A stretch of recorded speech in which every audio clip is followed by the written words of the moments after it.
A lot of property managers, they have unique ways of doing things that make them stand out. And a lot of times there's no software available for that. So they build a software that connects to their PMS, or they build a complete solution for that. Yeah. And sometimes their own property management business doesn't really evolve, or they sell it, or it runs by itself. But they found out that this solution, it has a lot of interest on the market, and they launched it as a separate tech product. In fact, that's how over 60% of our partners have started. They have been by property managers who have built some tool themselves. And at that point, I speak to a lot of them because they start looking at how to go to market or how to learn more, and they reach out. So I get to talk to a lot of these founders before they even launch their company. In many cases, they have a prototype or they have a working product, but they're not sure on whether to start or not. And what I always ask with them is, will it scale? Is this something that they want to do? Because running a tech company that's scaling it's not a side gig. You can't just build a tool and sell it as a side business, because the only way you can do that is if it's unsuccessful. If you have two people using the tool, one of them is paying, the other one refuses to pay because it doesn't work properly, that you can do as a side business. But if you want to build a successful technology, you're going to have thousands of users. You're going to have tens, hundreds of employees, thousands of employees. That's not a side job. That's something that you go all in. So that's usually my first question. And the reason why so many side projects stay side projects is that the founders never figure out when do they go all in, when do they quit their day jobs, when do they sell their other business, or somehow outsource it or get it to run independently from them and really focus on building a tech company. So that's one aspect. The other one is sometimes I see these founders who haven't validated the problem. The number one thing that any VC, when looking at a tech startup deck, the number one slide is always the problem. And then, of course, the company, what it does, or the idea, is called the solution. Now, the problem is something that, this is not only for vacation rentals, but any industry. If you're an industry insider, you might think a problem is big because you see it every day. And every time you talk to other people in the industry, they see the problem as well.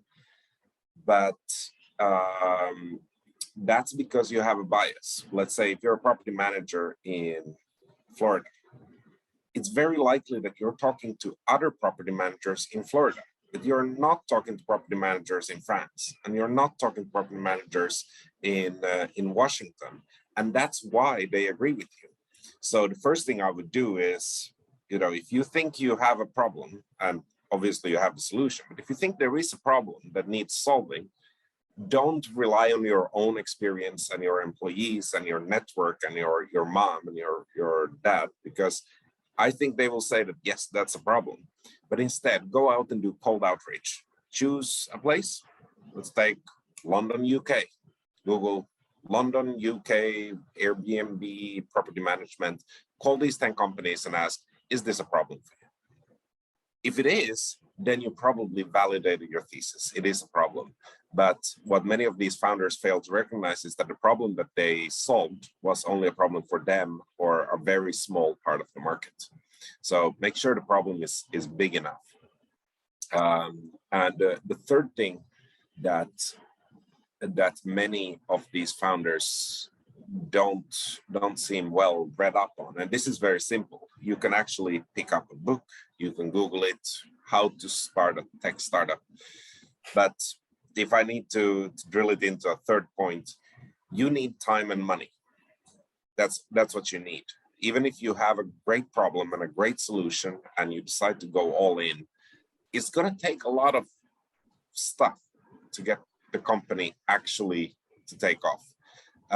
And that stuff can be hard work, but hard work isn't good enough. It might be, if you know what you're doing, but quite often people who start tech companies, especially if they're not from the tech industry, but rather, let's say, the hospitality industry, they're not experienced in starting tech companies. In fact, many of them haven't even worked at a tech company before, which puts them at a clear disadvantage. So there's some very basic skills you need to know. But for example, you need to understand what is it like to develop a software? What's needed in version 1 and what's needed in version 15, and how do you get there? And how much money does it cost, and where does that money come from? How do you put up the capital structure? Can you get external funding? Should you get external funding?